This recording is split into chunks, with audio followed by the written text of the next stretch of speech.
Subscribe करिए हमारा channel crazy GK trick और लेटेस्ट वीडियो नोटिफिकेशंस के लिए इस बेल आइकन को दबाएं। Hello friends, welcome to crazy GK trick. दोस्तों, आज के इस वीडियो में हम बात कर रहे हैं बायोलॉजी का एक काफ़ी इंपॉर्टेंट लेक्चर है, तंत्रिका तंत्र, नर्वस सिस्टम। तो ये वाला लेक्चर हमारा मिसिंग भी था, काफ़ी लोगों ने कमेंट में रिक्वेस्ट भी करी थी। तो फ्रेंड्स, आज के इस वीडियो में अच्छे से हम समझेंगे इसको। साथ ही साथ दोस्तों, लास्ट में मैंने एक काफ़ी इंपॉर्टेंट टेस्ट भी इंक्लूड करा आपके लिए। इस टॉपिक से जो लास्ट ईयर एग्जाम्स में क्वेश्चन पूछे गए हैं, वो सारे क्वेश्चन मैंने इस टेस्ट में इंक्लूड करे हैं, तो आप टेस्ट जरूर लगाइएगा, आपको काफ़ी बेनिफिट मिलेगा। चलिए दोस्तों, लेक्चर को स्टार्ट करते हैं। सबसे पहले हम बात करते हैं तंत्रिका तंत्र, नर्वस सिस्टम होता क्या है। तो देखिए फ्रेंड्स, तंत्रिका कोशिकाओं मतलब न्यूरॉन से बना हुआ एक जाल, एक नेटवर्क होता है जो सोचने, समझने, याद रखने या किसी इंस्ट्रक्शन या मैसेज को शरीर के अन्य अंगों तक पहुंचाने का काम करता है। ठीक है, जैसा कि आप डायग्राम में देख पा रहे हैं। तंत्रिका तंत्र मतलब नर्वस सिस्टम बना किस चीज का होता है? तो ये बना होता है न्यूरॉन मतलब तंत्रिका कोशिकाओं से मिलकर बना होता है, ब्रेन, मस्तिष्क और स्पिनल कॉर्ड मतलब मेरुरज्जु, इनसे मिलकर बना होता है नर्वस सिस्टम। अब देखिए, एक-एक करके मैं आपको सभी के बारे में डिटेल से अच्छे से बताऊँगा। सबसे पहले हम बात करते हैं न्यूरॉन, यहाँ से भी एग्ज़ाम में क्वेश्चंस देखने को मिलते हैं। तो तंत्रिका कोशिकाएँ जो होती है, वो क्या होती हैं? ये मस्तिष्क की एक आधारभूत यूनिट है, आधारभूत इकाई है। इसका काम क्या होता है? मस्तिष्क से सूचना का आदान-प्रदान करना। तो काफ़ी इम्पोर्टेंट है। इससे एग्ज़ाम में क्वेश्चन ये पूछा जाता है कि तंत्रिका जो कोशिकाएँ हैं, वो मानव की सबसे बड़ी कोशिका होती हैं। तो ये आपको बिल्कुल ध्यान रखना है, तंत्रिका कोशिका मानव की सबसे बड़ी कोशिका होती हैं। लगभग इसकी लंबाई जो होती है वो 90 सेंटीमीटर होती है। तो ये एग्ज़ाम में पॉइंट पूछा गया था। तो ये मैंने आपको बताया तंत्रिका कोशिकाएँ क्या होती हैं, इनका काम क्या होता है। आगे बात करते हैं दोस्तों हम मस्तिष्क की। तो इसको हम अच्छे से डिटेल में समझेंगे, यहाँ से काफ़ी क्वेश्चंस निकल कर आते हैं। तो बात करते हैं देखिए हम ब्रेन की। तो ब्रेन जो है हमारा वो 3 भागों में बँटा होता है। एक होता है अग्र मस्तिष्क, इसमें हम 3 सेक्शन कवर करेंगे। प्रमस्तिष्क जिसे बोलते हैं सेरिब्रम, सेकंड है थैलेमस और थर्ड है हाइपोथैलेमस। इन तीनों भाग को हम कवर करेंगे, यहाँ से काफ़ी क्वेश्चंस पूछे जाते हैं।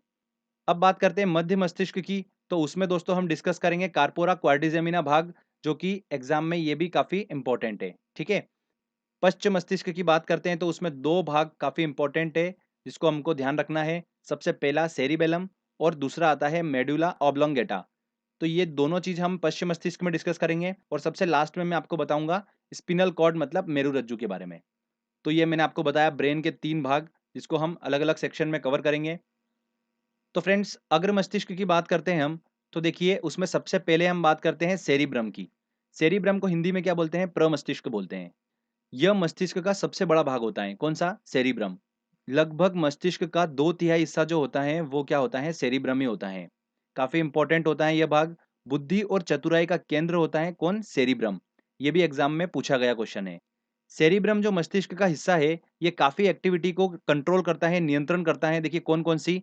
बोलना, सूँघना, प्रेम, भय या किसी चीज़ को समझना, सोचना, याद रखना, ये सब जो एक्टिविटी होती है, इस सब को कंट्रोल कौन करता है? सेरिब्रम करता है, मस्तिष्क का ये भाग करता है। तो ये मैंने आपको बताया, काफ़ी इंपॉर्टेंट है, यहाँ से भी काफ़ी क्वेश्चंस निकल कर आते हैं।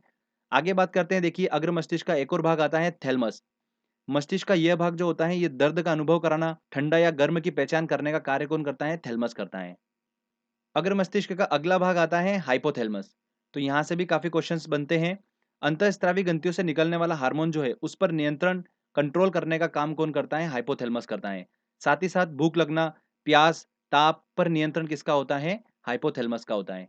तो ये वाला क्वेश्चन भी एग्जाम में पूछा गया था, भूख, प्यास, ताप पर नियंत्रण किसका होता है? तो हाइपोथैलेमस का होता है। ये बताया मैंने आपको अग्र मस्तिष्क के 3 भाग, काफ़ी इंपॉर्टेंट है, सेरिब्रम, थैलेमस, हाइपोथैलेमस।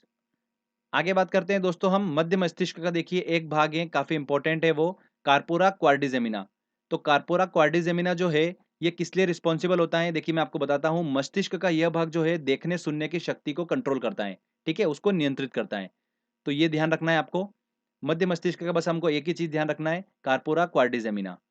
आगे आता है पश्च मस्तिष्क। देखिए सबसे लास्ट वाला हिस्सा मस्तिष्क का, इसमें हम 2 भाग डिस्कस करेंगे, सेरिबेलम और मेडुला ऑब्लोंगेटा। मेडुला जो है ये काफ़ी इंपॉर्टेंट है और यहाँ से 2 से 3 बार एग्जाम में क्वेश्चन पूछा जा चुका है। तो चलिए मैं आपको बताता हूँ एक-एक करके। देखिए ये वाला जो हिस्सा होता है मस्तिष्क का, ये कहलाता है सेरिबेलम। मस्तिष्क का इस भाग का जो काम होता है, वो होता है सिर्फ़ और सिर्फ़ शरीर का संतुलन बनाए रखना। इसलिए शरीर के संतुलन के लिए कौन रिस्पॉन्सिबल होता है? सेरिबेलम होता है। आपको डायग्राम में दिख रहा होगा ये भाग कहाँ पर है। अगला भाग जो आता है वो आता है मेडुला। बहुत ही इंपॉर्टेंट है, यहाँ से बार-बार क्वेश्चन पूछा गया और 2015-16 एसएससी में भी क्वेश्चन पूछा गया था। मैं आपको बताऊँगा कौन-सा क्वेश्चन पूछा गया था। मेडुला जो हिस्सा होता है मस्तिष्क का, ये मस्तिष्क का सबसे पीछे का भाग होता है, ठीक है? और इसका देखिए काम क्या होता है, हार्ट बीट को नियंत्रण करना, ब्लड प्रेशर को नियंत्रण करना और श्वसन का नियंत्रण करने का कार्य किसका होता है? मेडुला का होता है। तो फ्रेंड्स 2015-16 एसएससी में ये क्वेश्चन पूछा गया था कि श्वसन का नियंत्रण करने का काम मस्तिष्क का कौन-सा भाग करता है? तो कौन-सा करता है? मेडुला करता है, ठीक है?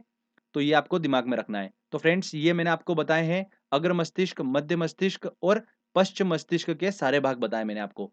बस आपको जितना दे रहा हूँ ना नॉलेज में, बस आपको उतना ध्यान रखना है। इसके अलावा आप बिल्कुल भी टेंशन मत लीजिए, ज़्यादा डेप्थ में मत जाना, क्वेश्चंस इन्हीं में से देखने को मिलेगा आपको।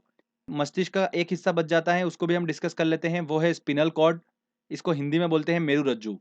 ये मस्तिष्क का वह भाग है जो बैकबोन तक फैला होता है और इसका काम क्या होता है वो भी हम समझ लेते हैं। रिफ्लेक्स एक्शन जो होती है, प्रतिवर्ती क्रिया, उसका नियंत्रण करने का काम किसका होता है? स्पिनल कॉर्ड का होता है। तो रिफ्लेक्स एक्शन क्या होता है? देखिए एग्जांपल आपको बताता हूँ मैं, जैसे कि आँखों में कीड़ा गिरने पर आँख खुद ही बंद हो जाती है, उसको क्या बोलते हैं? रिफ्लेक्स एक्शन बोलते हैं। और ऐसी एक्टिविटी पर नियंत्रण किसका होता है? स्पिनल कॉर्ड का होता है, मेरुरज्जु का होता है। ठीक है फ्रेंड्स? दोस्तों ये मैंने आपको पूरा नर्वस सिस्टम के सारे भाग बता दिए हैं। कुछ इंपॉर्टेंट पॉइंट्स और डिस्कस कर लेते हैं जो एग्जाम में पूछे जाते हैं। ईईजी का प्रयोग मस्तिष्क संबंधी बीमारी का पता लगाने में किया जाता है। ईईजी का फुल फॉर्म जो होता है वो क्या होता है? इलेक्ट्रोएन्सेफेलोग्राफ। ठीक है, ये मैंने आपको रोग उपचार वाले वीडियो में बताया था अच्छे से। अगला देखिए पॉइंट, रिफ्लेक्स एक्शन जो होता है उसका सबसे पहले जो पता लगाया था वो किसने लगाया था? मार्शल हॉल ने पता लगाया था। अगला देखिए इंपॉर्टेंट पॉइंट, मस्तिष्क का औसतन वजन जो होता है वो कितना होता है? 1400 ग्राम होता है। तो ये आपको पता होना चाहिए। लास्ट में देखिए ये एग्जाम में पूछा गया क्वेश्चन है कि जन्म के बाद जो मानव होता है उसके जो नर्वस टिश्यू होता है उसका विभाजन नहीं होता है। तंत्रिका ऊतक में कोई भी विभाजन नहीं देखा जाता है जन्म के बाद से।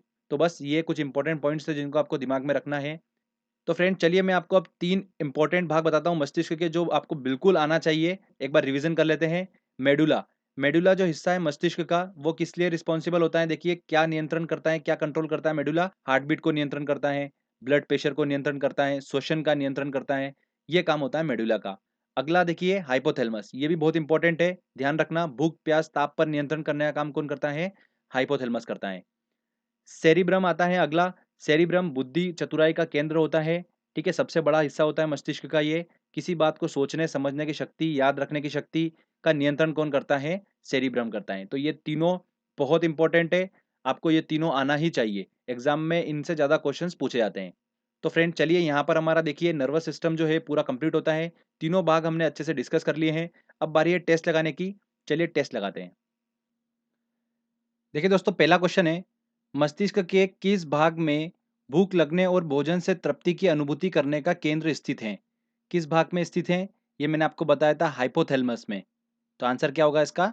सी आंसर होगा। देखिए अगला, सेरेब्रम किससे संबंधित है? तो सेरेब्रम जो है ये मस्तिष्क का हिस्सा है और मस्तिष्क का सबसे बड़ा हिस्सा कौन सा है? सेरेब्रम ही है। मनुष्य के मस्तिष्क का सबसे बड़ा भाग है कौन सा है? सेरेब्रम। इसको हिंदी में क्या बोलते हैं? प्रमस्तिष्क बोलते हैं। तो सी आंसर इसका सही होगा। चलिए अगला क्वेश्चन लेते हैं। मानव शरीर की किन कोशिकाओं में सबसे कम पुनर्योजन शक्ति होती है? वो होती है मस्तिष्क की कोशिकाओं में। देखिए अगला क्वेश्चन, मानव मस्तिष्क का भार कितना होता है? तो मस्तिष्क का भार कितना होता है? औसतन 1400 ग्राम। प्रतिवर्ती क्रियाओं, रिफ्लेक्स एक्शन का नियंत्रण केंद्र कहां पर है? प्रतिवर्ती क्रियाओं को कौन नियंत्रित करता है? मेरुरज्जु स्पिनल कॉर्ड नियंत्रित करती है। अगला क्वेश्चन लेते हैं। न्यूरॉन क्या है? न्यूरॉन क्या है? तंत्रिका तंत्र की आधारभूत इकाई है। डी आंसर इसका बिल्कुल सही होगा। न्यूरॉन का काम क्या होता है? इंस्ट्रक्शन या मैसेज को शरीर के अन्य अंगों तक पहुंचाने का काम होता है और यह नर्वस सिस्टम की क्या है? आधारभूत इकाई है। श्वसन का नियंत्रण मस्तिष्क के किस भाग से किया जाता है? देखिए ये पिछली बार का क्वेश्चन है। श्वसन का नियंत्रण जो है वो मस्तिष्क के मेडुला भाग के द्वारा किया जाता है। तो आंसर क्या होगा इसका? B answer. अगला है, जन्म के बाद मानव के किस ऊतक में कोई कोशिका विभाजन नहीं होता है? तो किसमें नहीं होता है? तंत्रिका ऊतक में, नर्वस टिश्यू में। आंसर क्या होगा इसका? B answer. चलिए अगला क्वेश्चन लेते हैं। मानव शरीर में सबसे लंबी कोशिका कौन सी है? सबसे लंबी कोशिका कौन सी होती है? तंत्रिका कोशिका। डी आंसर सही होगा। लगभग 90 सेंटीमीटर लंबी होती है ये। अगला देखिए, बुद्धि का केंद्र स्थित है। बुद्धि का केंद्र कहां पर स्थित होता है? प्रमस्तिष्क में, सेरिब्रम में। ईईजी का प्रयोग किसकी गतिविधि दर्ज करने के लिए किया जाता है?